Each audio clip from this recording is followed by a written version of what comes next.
Hello. Hey. Hi, Good, Joe. good afternoon. My name is Joe Alcock, and I'm a member of St. Francis Potomac and chair of the Diocesan Finance Committee. One of the Finance Committee's primary responsibilities is preparing and monitoring the annual operating budget of the diocese. And I'm pleased to present the proposed 2026 diocesan operating budget. Before we dive into the budget, for those who may be new to the process, it may be helpful to briefly explain how the diocesan budget is developed. The budget process begins in early September when the bishop's staff prepare an initial draft based on known priorities and anticipated needs for the year ahead. Throughout the fall, the budget undergoes multiple revisions with review and discussion each month by both the Diocesan Council and the Finance Committee. A draft of the budget was circulated to vestries and presented at the regional gatherings for broader feedback. One example of how that feedback was incorporated relates to the congregational giving. At the start of the regional gatherings in October, the diocese had initially budgeted a 1% increase in congregational giving. After hearing from parishes across the diocese about the financial challenges and uncertainty they were navigating, the proposed increase in congregational giving was removed, and congregational giving is budgeted to remain flat, as reflected in the budget before you today. Building on that input, a new step in this year's process was holding a budget hearing last Tuesday, which provided an additional opportunity for feedback. I want to thank those who attended for their thoughtful questions and comments.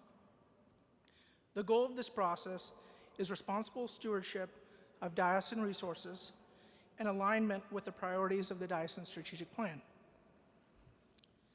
Continuing with the slide presented at last year's convention, it is helpful to ground ourselves in the diocesan's primary revenue streams and how they have trended over the last several years. This slide shows the historical diocesan revenues from 2020 through 2026, grouped into three categories: congregational giving, sober fund income, and other revenue. There are two major revenue drivers in the diocesan budget. The largest is congregational giving, which consists of funds that come directly from our parishes. The second largest driver is investment income derived from the sober fund, which we refer to as sober fund income. The remaining revenue comes from a variety of other sources, including interest and dividend income, the bishop's annual appeal, and designated or grant-based funding, such as the Lilly Endowment grants. Over the 6-year period, total diocesan revenue has increased, with growth driven primarily by sober fund income and other designated or grant-supported revenue. Congregational giving declined during the pandemic years and has since stabilized, remaining flat at approximately $2.3 million in the proposed 2026 budget. As illustrated in the graph, recent revenue growth is driven primarily by investment income and grant-supported revenue, rather than increases in congregational giving. As we turn to the budget, it is important to note that diocesan policy requires the budget to be balanced each year.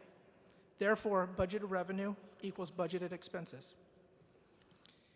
As we review the slides, a reminder that more detailed budget information, particularly for salaries and benefits, and general administrative expenses, is included in your convention package beginning on page 28. When reviewing the slides or convention materials, if we can move to the next slide, please. When reviewing the slides or convention materials, note that the left column reflects the 2025 budget approved by last year's convention and contained in Jonathan's presentation, and the right column reflects the proposed 2026 budget. Moving on to the budget, for the proposed 2026 diocesan operating budget, total revenue is budgeted at $5.5 million, representing an increase of approximately $793,000, or approximately 16.8% over the 2025 budget. I'll briefly highlight the primary revenue sources that make up this total. Congregational giving remains the largest source of diocesan revenue and is unchanged from 2025 and budgeted at $2,275,000. Sober fund income is budgeted at $1,757,000, $160 in 2026. This amount reflects a 4.4% draw on the 3-year rolling average of the trust's year-end balance, a reduction from the 4.5% draw in 2025. At the recommendation of both Diocesan Investment Committee and the Finance Committee, the diocese continues to reduce the draw on the Soper Trust with a long-term goal of reaching a 4% draw to preserve the real inflation-adjusted value of the trust over time. The closed parish fund draw is budgeted at $284,500, an increase of approximately $160,000 from 2025. The closed parish fund consists of net proceeds from the distribution of real estate following the closure of a parish. In 2006, the Diocesan Council established a policy governing the use of the funds, with one of its primary purposes being the support of new church plants. In 2026, closed parish fund resources will support 3 diocesan initiatives: The Well in Bowie, Maryland, Water and Wilderness Church, an outdoor worshiping community in Washington, D.C., and a community organizer staff position in Southeast D.C., as a diocese discerns the future ministry following the closure of St. Philip's Anacostia.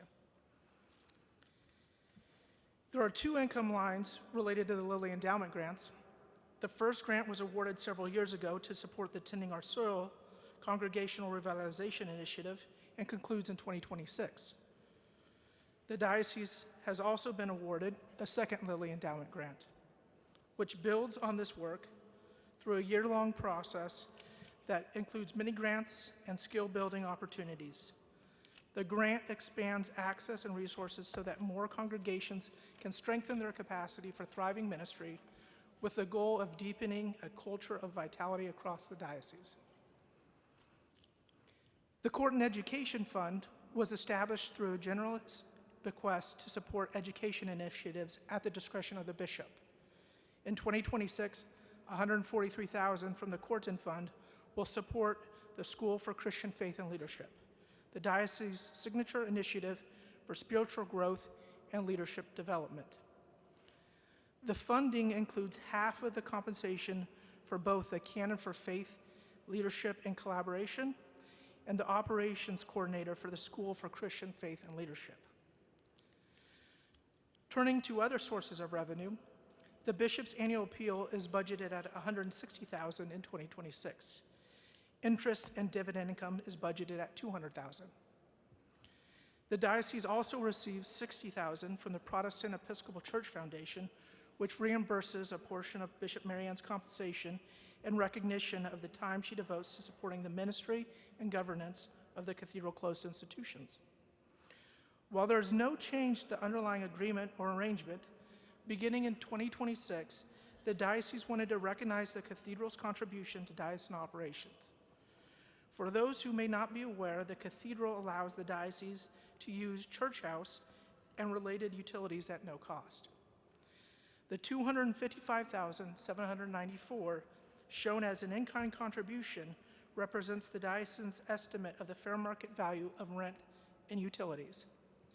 There is a corresponding increase in general administrative expenses in the budget, so that this change has no impact on the operating budget.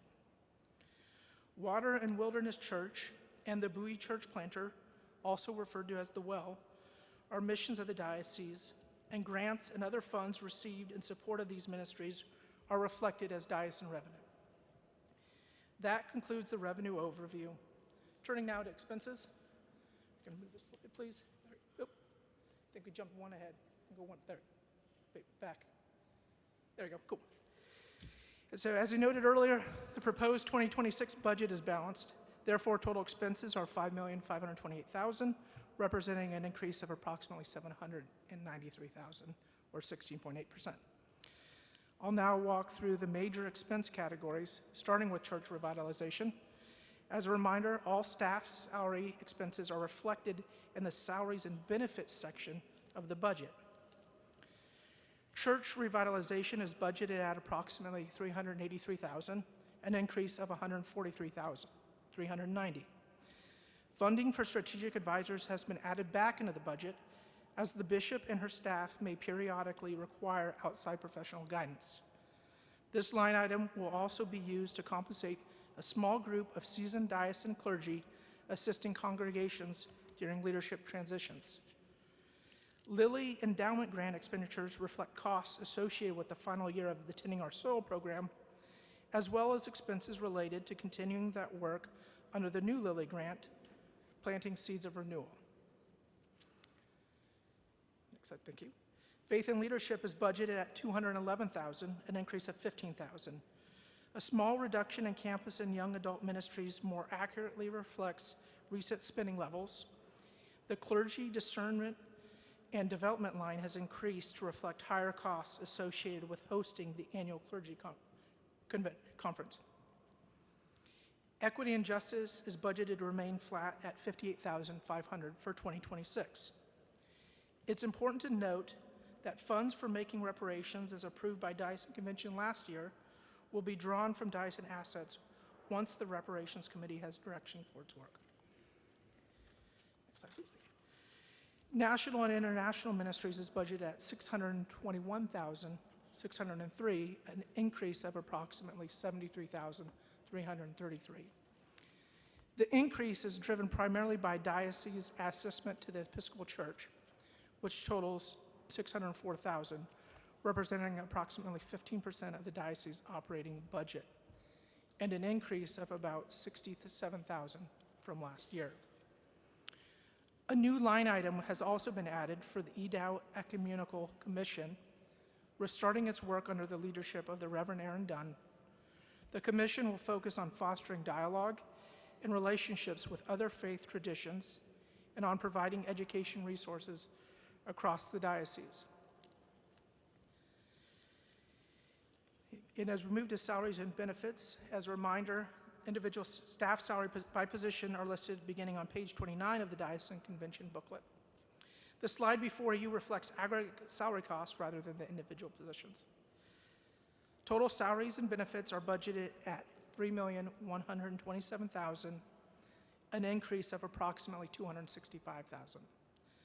The most significant increases from the 2025 budget relate to the following positions: the Assistant Bishop, Bishop Eugene Sutton; Water and Wilderness Church Planter, the Reverend Pete Nunnally, half funded by the diocese through the Closed Parish Fund; and Coordinator, East of the River Ministry Initiative, the Reverend Melanie Mullen, funded by the Closed Parish Fund.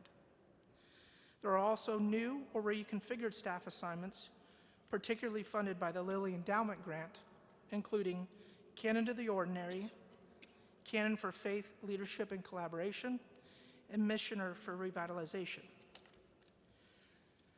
4 salaries were adjusted following a compensation review that identified them as out of alignment.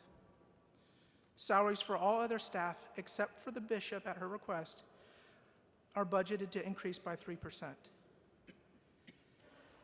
Benefits, including health insurance and pension assessments. Health insurance are expected to increase by at least 6%, with the diocese covering 80% of the premium costs for most staff. Moving to general administrative expenses, this is still on that slide, it's just grouped together. Several general administrative lines have been adjusted to more accurately reflect actual costs, and the actual detail is provided on page 30 of the convention booklet. As mentioned earlier, the in-kind donation for the use of the church house is recorded in the budget for the first time this year, with an estimated value of $255,974. It is the big driver in that category. 2 other significant changes are an increase in the cost of Vault Consulting, the firm that provides diocesan accounting resources, and the addition of a new line item to assist Maryland parishes with filings of their articles of incorporation. Next slide, please. Regarding governance expenses remain flat compared to 2025. Variability in this category typically occurs when there's a general convention, and there's no convention scheduled for 2026. So in closing, I hope this overview has provided a clear understanding of the proposed 2026 budget. I believe the bishop and staff, working in partnership with the Finance Committee and Diocesan Council, have produced a realistic budget that advances the priorities of the diocesan strategic plan while exercising prudent stewardship of diocesan resources. I also want to thank vestries, clergy, and lay leaders across the diocese who offered feedback through the budget development process. With the support of both the Diocesan Council and the Finance Committee, I hereby recommend adoption of the proposed 2026 diocesan operating budget. Thank you. I move the adoption of the 2026 budget as it appears in the convention booklet and presented by Joe Alcock. Don't think we need a second, right? Because it has been presented by committee, and so we are now open for discussion. Any questions or comments you would like to make regarding the 2026 budget?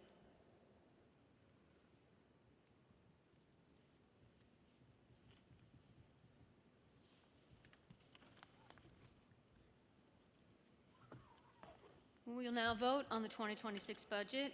If you are in favor, please raise your hand. Thank you. Are those opposed? Thank you. Any abstaining? Thank you. The 2026 budget has been adopted. With our gratitude to Joe Alcock,